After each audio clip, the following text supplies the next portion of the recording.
Welcome everyone, and thank you all for joining us for Uplift 2020. We so wished we could see you in person this year, but due to the coronavirus, we are hosting this virtual fundraising event instead. Thank you so much to our very valuable sponsors of this event. It means so much to us that you would sponsor our first major virtual event. You can support UP in a few ways. You can bid. Check out the silent auction. Bid on items during this event all the way up until midnight of the date on the screen. Donate. Give directly to UP on the website, through a team, or on your own at uplouisville.org. Just click on Donate Today or Create a Team. Your donation of whatever size you're able to make is more important now than ever. Find UP on social media and follow us. Share it, whether or not you're in a position to support UP financially. One of the most important things you can do is to share us via social media. If you care about homeless women in Louisville, we know you have family members, friends, colleagues, and others who care too. Let them know about UP, what we do, and how we serve the community.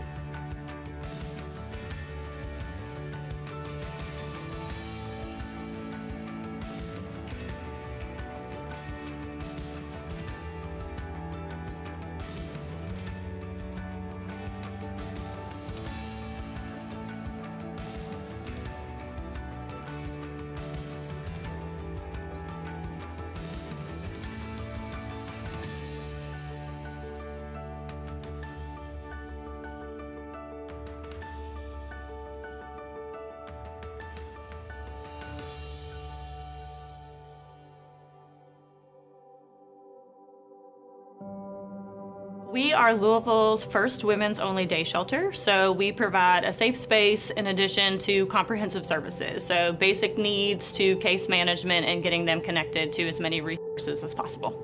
We have literally had babies a few days old to women in their late 70s come through our doors. We provide a safe space, a place where they can use the phone, a place to use the computer, a place to shower, do their laundry. And then we have volunteers who help in those roles. So they'll assist guests with getting supplies that they might need, or helping them get supplies for the shower, or help them with their laundry. So we just try and provide a warm, welcoming space so that they can come in and get their needs met. We think it's really important to shine a light on the state of homeless women in our community. A lot of people didn't realize that before we opened our doors, there were women bathing in the river, hanging out in the ER and in the library, because there simply weren't places for them to go during the daytime. A lot of people don't realize that when you are in emergency overnight shelter, you have to leave during the day. So, from the hours of like 7 to 3, you need somewhere to go. We learned that women were sometimes avoiding services and even avoiding the soup kitchens because they shared those spaces with the men, and they would often feel harassed or unsafe. A lot of people assume that they're addicts or they've had some kind of problem, but we really see a lot of mental health here, and a lot of the women that we see just haven't had the support systems in place that you or I have had to help them navigate challenges in life. And a lot of these women have lost their ability to ask for help. So sometimes it starts with offering a snack, a blanket, a small space to take a nap, just to kind of help meet those basic needs, to kind of get them to just be able to relax and focus on what it is that they do need to take care of. Because navigating the system is challenging, and it's super challenging in crisis. We have case managers who will meet with our guests so they can kind of see what their situation is and help get them connected to services that they might need. They can help them with vital documents that they might need for jobs or housing, like their IDs, their birth certificates. Everyone is passionate about our work. We have students from the Kent School who come in and they help bring new and bright and fresh ideas. And then we have experienced case managers like our lead Shannon, who has been working with homeless women for more than 20 years. And I think just the way that we all show up and support one another within the team and for the women really makes us strong and well suited for the job. Most people end up homeless because they've exhausted all safety nets and supports that they have.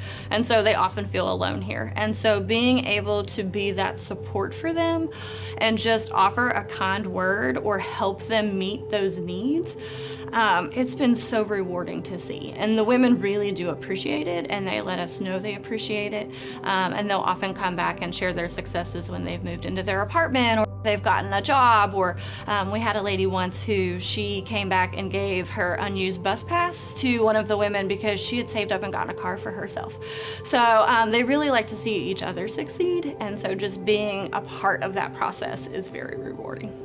For me, it feels really amazing to know that I can show up and hold space for another woman. There have been several times when someone has come in so heavy-hearted and they just need a hug, or they just need a safe space to just be, to cry, to process out something. You know, there have been several times when I've just sat with a woman while she cried and had her feels and moved through something, because there's not a safe space to do that on the streets or in shelter.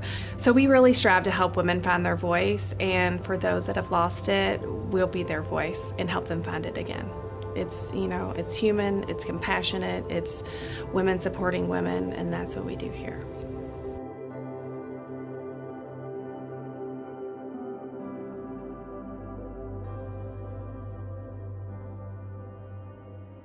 You know, homelessness is something that, as a society, collectively, it's completely misunderstood. There is this preconceived stereotypical notion that a homeless person is homeless because of, you know, they're a drug addict or that they're lazy. That is a minority in the cases that we see.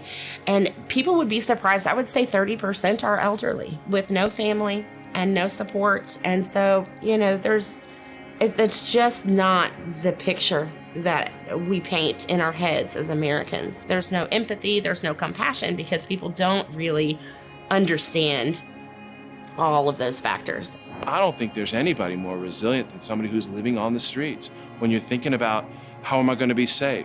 Where's my next meal going to come from? That's hard work. That is hard living. And when folks say, oh, well, it's a choice, it always upset me, because it's not a choice. People just don't really understand that being in a homeless situation is almost like a quicksand. Once you get in it, it's you can get out of it, but it's really, really hard. It's extremely difficult to get housing if you're homeless. Even if you're housed, you're going to find a lot of barriers like income restrictions, things like that. People want you to have good credit, no evictions, no felonies, stuff like that. So when you're coming at it on your own and you either have a low income or a fixed income, it's extremely difficult to find a place to rent to you outright. Have you ever thought about going on a job interview and taking everything you own with you? Everything. Because when you're homeless, and if you don't have a place to store your belongings, you have to take everything you have. When you're applying for housing, they ask for everything: birth certificate, social security card, ID, proof of income, if any. I've had people be asked for marriage certificates, death certificates, divorce decrees from their parents. So, you know, when you don't have a place to stay or a mailing address or maybe access to a phone or internet, it's extremely difficult to find these things just to apply to be on a wait list.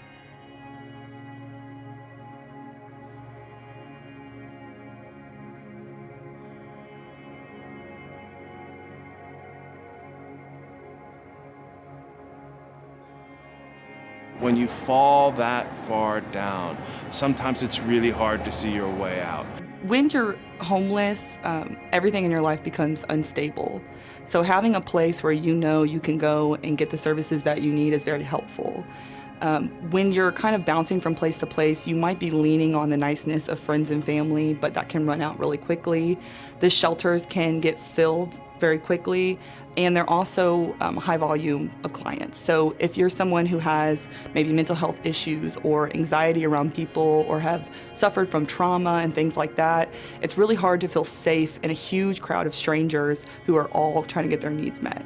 So when you have a place that's designed for women, that creates a safe environment for them to come and feel heard and kind of get their daily needs met, you create kind of a sanctuary and a place for them to gain stability when otherwise they might not have it at all. I don't know how anyone expects people to advance in education or in health outcomes without a safe, decent, affordable place to live. I just think that's impossible. So I think it's the most important thing we can do to move people out of poverty, help them find jobs, help them get connected into society. We can get people connected to services that they need if we have places like Up for Women and Children. We need people focusing on more affordable housing in the community and how to fund it. We need people focusing on how to change the way we handle evictions in the community and have fewer of them. But we also need people who are dealing one-on-one with people who are experiencing homelessness, who are restoring dignity to those people, who are treating them like the individuals they are, people who need help and can be helped. And that's where I think Up for Women and Children really excels. We knew as far back as 2016 that Louisville needed a day shelter for women. The need was identified by the men's shelters, day shelters, because they couldn't take the women.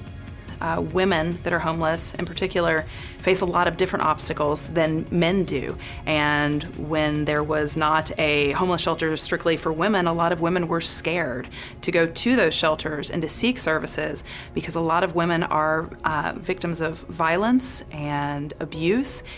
You know, it's hidden a lot in women because they need to feel safe. They're threatened if they have children, CPS taking their kids because somehow they're a bad parent, because they're homeless. There's just so many factors. So it's wonderful and necessary to have a place where these women not only can get assistance and some guidance and some support, not only from us, but from one another, but a place to come during the day where they can have respite and they can breathe and they can start working through those pieces, one piece at a time. To my surprise, Amy and Andrea come walking into my office one day and they said, "We have a dream and this is what we want to do." And they had not been part of any of those kinds of conversations. They saw the need and decided that that's what they wanted to do. They had a vision and a dream and a strategy, and most important of all, they rolled their sleeves up and they said, "We'll do whatever it takes to make this work." I met with Andrea and Amy about a year, I think, before Up started. They were explaining what their concept was and what they wanted to do, and it was fantastic. They worked hard. They reached out to donors. They had a vision and a clear vision. And you know, a lot of folks have that clear vision, but they can't get it to execution. And so Up has done that and actually started to outgrow their space. So they've had a tremendous impact. I think now women who are on the street know they have a place to go, know where they can get help. There's a lot of acceptance here. There's a lot of support here. There's a lot of services here. I've seen women really go from the street and tremendously desperate situations through Up, getting connected to services, getting connected to potential housing, and make a difference in many women's lives here in Louisville. When people call, where can I go? Where can I go get a shower? Where can I do my laundry? Now we have a place to send them. And the transformation and the evolution of Up since its short time that they've been operating has been amazing to watch, because as the needs in the community evolved, they were one of the first, always there, to evolve with it. And I can remember a couple years ago when our homeless population started spiking and a number of our overnight shelters were starting to expand. And there was Up, although they're a day shelter, they were there responding to needs. Was that their facility? No. Was it their responsibility? Oh, in their mind it was. To have a place that's warm and inviting and kind of reminds you more of, you know, a living room or a natural hangout just makes you feel better about using a service. And it's not like, oh, I have to wait in line on a plastic hard chair to get what I need.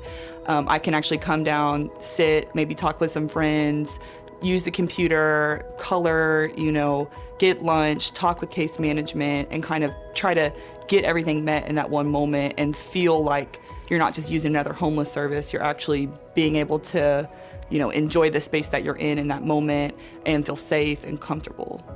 I saw it grow from a dream to a reality in actually a fairly short period of time. Well, a lot of times, working in the streets of Louisville, we will find individuals, and there may not be too many places we can take them. Sometimes we'll hit a dead end, and UP has really been a great resource. They're always there when we need them. When we call, they're ready to help us out, and they really create a safe, secure, facility for the individuals we bring here. What I admire about UP for women and children is when you see people who have an idea and think it will work, and then you see it really does work. There is a need for these services. There is a demand for these services. There are women and children on the street who were looking for help, and now they're getting the help, and that's terrific. Without UP reaching out to the women in Louisville who are on the street, it's very hard to find that hope and very hard to find that pathway off the street. And that's why these organizations are so important.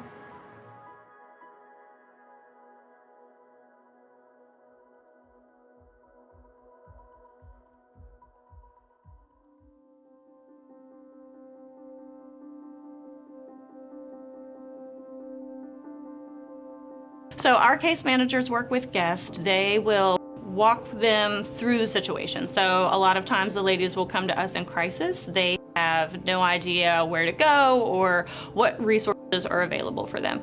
So really it's someone to connect with and share their story with, kind of help empathize with them, show some compassion, and then just walk them through what is available, help them with those services, make connections to other programs, and kind of offer that warm handoff so that they can get connected to other programs that can further help them on their goals and their path of self-sufficiency. As a case manager, I am the navigator for the situation. I help them identify which steps need to be taken first. I assist them in getting those documents to get them where they need to go, and I help them navigate other resources within the community that can then become a web of support. We can provide the women showers, a mailing address, case management, and it's a safe place for the women to be during the day. They're not worried about the men. They can come in, work on their goals, or they can come in and just get their shower and relax and have a place to gently be for the day. There's this mentality, this bootstraps mentality that we tend to have in America where you're just not working hard enough. And that's why you're in the situation that you're in. But there's so many barriers that come with homelessness in and of itself that people don't realize. It's one thing to get a job, but how are you going to get a job if you don't have your documentation because you've fled a situation? I just didn't realize the barriers were so great and the system was so complicated. If you don't have a mailing address, there are so many things that you can't do, and obviously if you don't have a home, you don't have a mailing address. When someone's experiencing homelessness, they're gonna be kind of shoved in all these different directions and be given 1,000 numbers to call. And when they do call, none of them pick up, and oh, that's an old number, or they get a voicemail, or this person's only there on Tuesdays to call you back. Having UP be here, it just provides a means for people to actually access a tangible resource where they know if I go this day, I can talk with someone. And maybe not the issue that I came in is resolved, but I'm gonna leave with a plan, and I'm gonna have someone that's actually talk to me about what's going on and try to resolve my issue for me.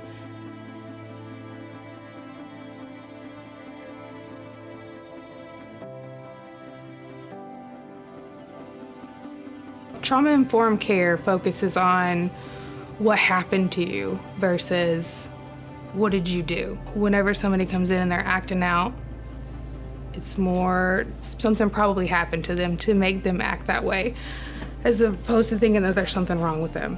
The homeless population pretty much equals trauma. You're constantly in danger of being hurt, assaulted, robbed, and this happens on a daily basis.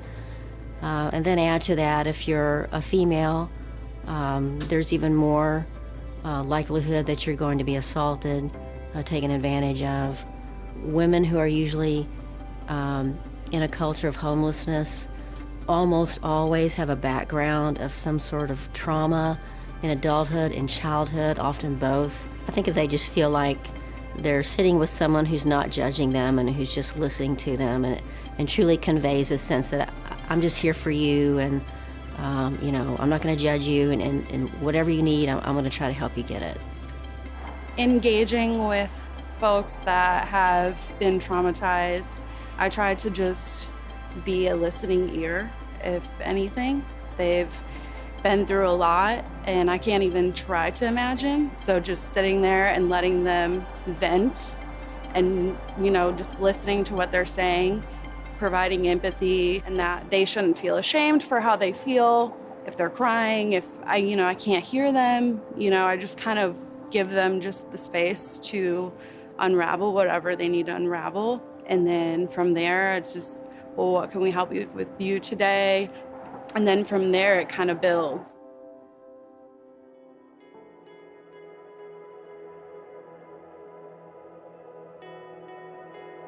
It depends a lot on volunteers. So volunteers assist with the laundry, helping with the mail, and manage supplies, because we hand out hygiene supplies and food on a daily basis here. Those are super important. So it takes a lot of us together to make everything work, and we couldn't do this work without continued support from our volunteers. It's just so important. Everybody, no matter where they're at in their life, they want to feel like, are you going to listen to me? Are you willing to hold my hand if I'm hurting? Would you listen to what I'm saying? Because they need to feel and understand that we do care, and they do get it. They receive the love that we're sending out in any small way that might be. Yes, we had a young mom with her child in stroller, and we had done their laundry. They waited for it to dry. We folded it, and as they were rolling out with the little one. He was cuddling with his blanket because it smelled good. We use fabric softener here. We use dryer sheets, and in our showers we have body washes and lotions and things that are very scented and joyful, and the ladies really appreciate that things smell nice. That might seem very small, but it's big in their world when you live out. It was very intriguing, the feeling you get when you leave after helping women who have had a rough day, a rough night. The children you interact with, especially pre-COVID, that were running around here. I gave one kid a pen because she wanted the pen, and I thought she was so sweet, and her mom was busy, and I was trying to occupy her. And one of the other directors came out and said, "Does anyone know who drew all over the bathroom wall?" And I was like, I may know who it is. But this little girl, she had never played with a pen. The safe space, the simplicity of sitting that you and I take for granted in our homes, they don't have it. They don't have the place to play with toys, clean toys. They don't have the space to draw a picture. So I began falling in love with the children and the women and the mission of helping the women and children in our city get off the streets.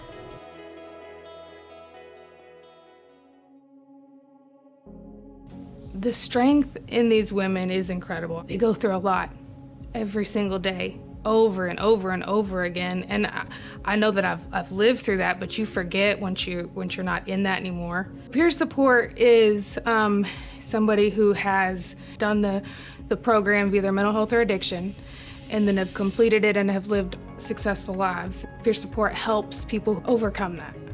And the fact that every single day they get up and they do the same thing, and they're a lot of times beat down, and to have strength to do that over and over and over again and still remain positive, still come in here with smiles on their faces and say thank you like we've given them the whole world, like that's a lot of strength. They watch out for each other, they're generous with each other, their resiliency is amazing. They've been through many things, but they are still continuing to work on their own goals and work through their challenges, but they're there for each other, and I always appreciate that. But the fact that they continue to get up and they move and they come in and they want to work, they want to get a job, they want to move on, and they want to better themselves is just an amazing thing for me to see, because I can see how someone could maybe not want to move in the right direction, but not the women that come to up. And they're so grateful for the little, instead of being so angry at everything that's been taken from them and everything that they've lost. There's just something to be said for a woman who comes in and you give them some shampoo and a comb and they thank you like you've just given them $100.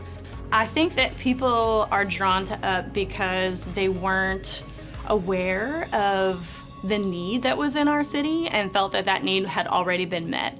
The more they learn about what we do and the people that we're helping, they just really want to get involved and learn more about it. And so it's been a really fun, encouraging process getting all that support. Every person that you interact with, you're fulfilling, even if it's a really minor need that they have, you're providing them with something that they really couldn't get elsewhere. But it does make me feel happy that I can help in a super small way to contribute to that. They're so moved when we could bring them in out of the cold, hot coffee being very popular with our ladies, and then the shower being something that they can just let themselves go because it's a very safe space. There's only females here. And we take their laundry from them and we give that back to them clean. And they're so happy to have a shower and their clothes, and then they will hug us or thank us. And I've been moved to tears. I'm so grateful for what I have, and hopefully I can, give back.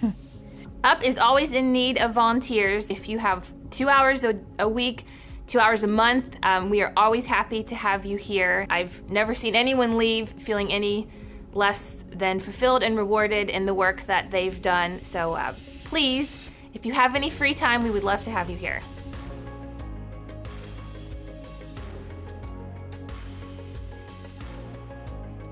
When we were first looking to open a day shelter for women, one of the things that we thought about was our name. And so our name, UP, actually stands for Uniting Partners for Women and Children, because we knew there were a lot of great organizations in the city that helped this population, but how could we offer more of a one-stop shop? So one place that they could come and get multiple needs met. We never intended to do this work alone.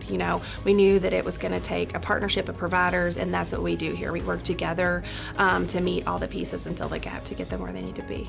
We are fortunate in Louisville to have so many agencies that serve the homeless in the community and are willing to step up to do the things they need to do in order to reach those homeless folks. And UP has been very involved in that because they're working with St. John's, with the outreach teams. They allow people to come in and work with the women, so they don't have to provide all the services that are needed. They've gone out and tried to figure out who does this and how do we tap into that. I got connected with UP through the Homeless Initiative grant that the city has. My team specifically provides case management and housing support, which is intensive case management. So instead of meeting with a client once or twice a month, we meet with them 2 to 3 times a week. And that way we meet them where they're at, if they're on the street, or even if they already have housing. But what we do is we engage them, we connect them to resources, services. We have psychiatric services connected to our team, and we get them housed and then help to make sure they maintain housing. So we're a great partnership because a lot of our referrals to people who are in need are already connected with UP, and then they make the referral to us so that we can help them even further. UP has helped us maintain contact with our clients, let us know where they're located. For some clients, help us engage them because there's trust issues. So the client typically knows the UP staff and trusts them, so when they reach out to us to assist them with helping with the client can kind of has that baseline trust with us because of the UP staff. I'm able to see a lot more of my clients here, and it's a good place to send people where it's neutral, where it's not associated with the shelter you're staying at or maybe the camp that you're staying at, which maybe there's some barriers there to you accessing services. You can kind of leave, come here, get the services you need, and then go about your day. I ran into a lady that was kind of down on her luck. She had come into town. She was a victim of domestic violence. She had her infant with her. One of those stories you can't really make up. Middle of winter, She comes into town from out of county, and she has nowhere to go, very little money for a hotel. And we called up, we asked what the resources were, if they could help us, and they said, bring her right away. And they actually ended up only being 4 blocks away. She was on Broadway at the time. So we brought her right up 2nd Street, and they were awesome. They create a truly secure and safe place for the individuals they serve, and they've been awesome, reaching out to us when they need our help. We show up as fast as we can and provide them whatever assistance they need. Well, our outreach team, and that's basically Leslie and I that work in local outreach at Northeast Christian, care very much about our homeless population here in Louisville. I heard on TV that there was going to be a new day center for women exclusively in our city, and I knew it was the first, and I knew that we would want to jump on board with that. I immediately knew that Amy and Andrea were going to be excellent leaders for UP for Women and Children. And what I personally loved about it was what UP stands for, Uniting Partners, that they were not going to reinvent the wheel, but they were going to collectively use the resources in our city to meet the needs of homeless women. We decided that one of the ways we could help is to serve a weekly meal, just really to create the community atmosphere among the women that are coming to be served. As I was able to actually sit at the table with the women, and the ladies at each of the tables kept telling me, this is the real deal. This is a real place that cares for me, and they are here to meet my needs. No one else in the city has cared for me this much, but Amy and Andrea and the staff here at UP, they make a difference in my life, and we love them so much. And that was just so impactful to me to hear it from the women themselves about how special this place is.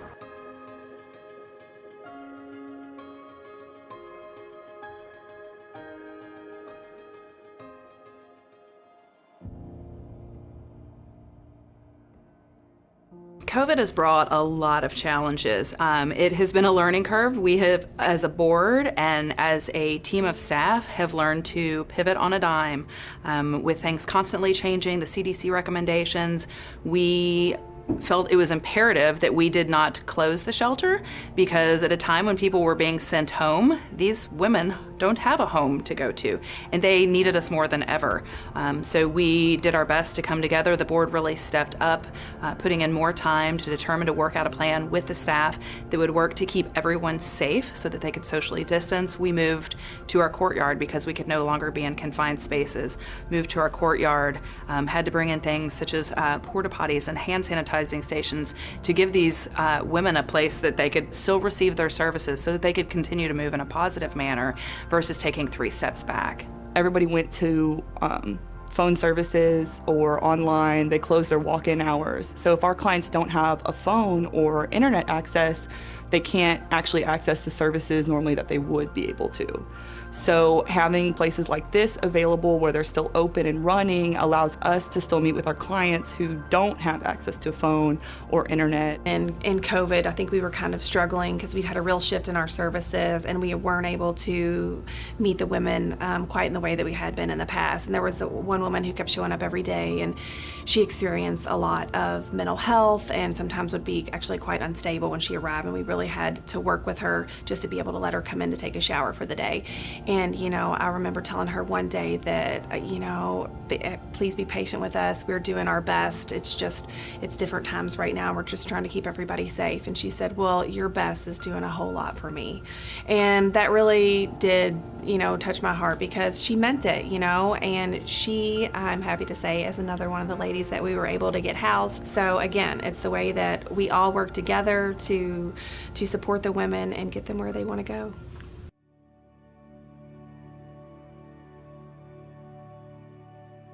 I was working with a client today, and she broke down and cried and said that she really wanted a way for her to help get money to UP. And she's been talking to all these people because we do make a difference and we're here, you know, and there's so many things that UP is willing to help with, so many barriers that aren't in the way because of how we're run and who runs it. She saw that and she started crying. She said that we help her with everything. Anything that she needs, that she knows that we can come here. If she has a problem, she can come here, and whatever we can do to help, we will. So the way that UP works is with donations. And in order to meet our goals for Uplift 2020, we need donations. We need you to log on to our website at uplouisville.org and click on either donations, or you can bid on some of our silent auction items and help us today. It has made it challenging to fundraise in a day and age when you can't be face-to-face with individuals. So we're using this to help to spread the word, educate everyone in the community about what UP is and what we can do for the community, and we'd like to ask for your donations so that we can continue to offer the amazing services to all of the women and children that come to our shelter. Last year at our Uplift event, we raised over $44,000, and we are hoping to top that this year with our event. So we'd like to invite you to share the message with any of your friends. They can visit our website and make donations there so that we can do even better than we did last year at our Uplift event. Your financial support helps keep us operating during these unprecedented times. We appreciate support so that we can continue doing what we're doing and showing up for these women on the front lines through a pandemic to help them achieve self-sufficiency and get them where they want to go. And hopefully, you know, as we continue to navigate through this pandemic, we'll be able to grow and find our way into our next space. We've just started our 3rd year of operation. You know, our client base has grown, our team has grown, our community reach has grown, and we're super excited about the future because we know we have a lot of potential and that our service is needed, and we need your support for that. Financial donations to Up for Women and Children are very, very important. And I want you to know that every dollar that you give to Up for Women and Children will be put to good use. From maybe helping women obtain a birth certificate, a photo ID, but also helping women get a job, get transportation, a TARC pass. So think about what you can give and make sure that that gift is where you have to dig a little deeper, right? Because the deeper you dig into your pocket to give, the bigger difference you're gonna make with your money. And if you can't give with your money, just please give with your time. It is just as valuable to the women here at UP. If you feel so inclined to volunteer, visit the website at uplouisville.org/volunteer. You won't regret it. Look in the mirror and say, I'm gonna do something today, and do it. Pick up that phone, go to your computer, and contact Up Louisville. It's uplouisville.org. But don't let the sun set without you doing something to help someone else today. We've been faced with a lot of great support so far, but we know that as we get deeper into COVID and that emergency funding runs out and budgets start to hit deficits, that it's going to be more challenging for us to fund our mission here. So your support will help keep us on our path to help women achieve self-sufficiency and to help us grow so that we can evolve, expand our hours, serve more women, and hopefully sooner rather than later find a way to our new home. When somebody sees you, that's the moment that makes a difference right there. Because as addicts, as homeless, we have one stigma. You know, we are lazy, we're not good to anybody, we're criminals, we're all of these things. And not only do people tell you that, but that's what you start to believe that you are. Like, you live this life for so long, and that's really who you believe that you are. And you lose all the things that you thought that you were. But then when that one person sees you for you through everything else, it kind of breaks all that for a second. And you're able to stand up. Maybe I'm not this, maybe I'm not a criminal, maybe I am, maybe I can overcome this, maybe I'm not everything that everybody said that I was. It's like this shot of hope.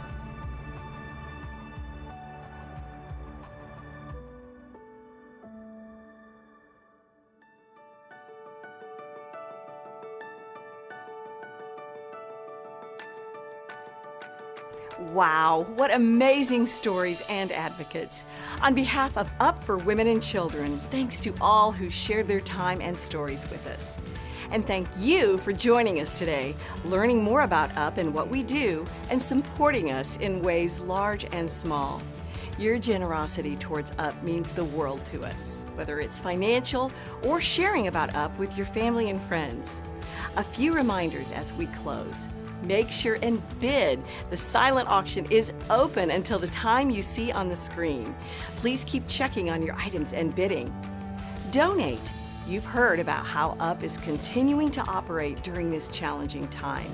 We know our community is hurting and struggling, and gifts of any amount are helpful. You can donate at uplouisville.org. Follow and share. Whether or not you're in a position to give financially, you can support UP in other ways by following us on social media and sharing about UP with your networks. On behalf of the entire team at UP for Women and Children, thank you so much for joining us today. Stay safe and stay healthy and stay connected to us virtually. Thank you again to our sponsors.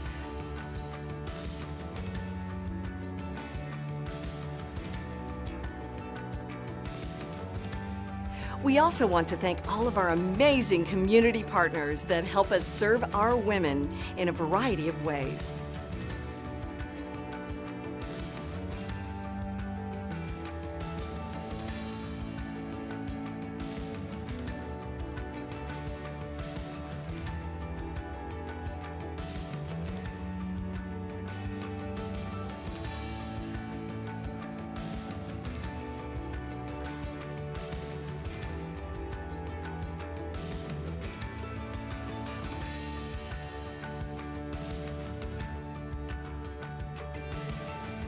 We'd like to thank our board and all the support they give us throughout the year.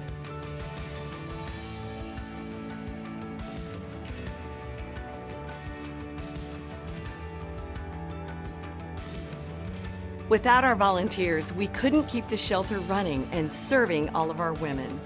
We hope that everyone watching will consider donating some time. Last year, it took 156 individuals volunteering for 2,235 hours to keep the shelter running.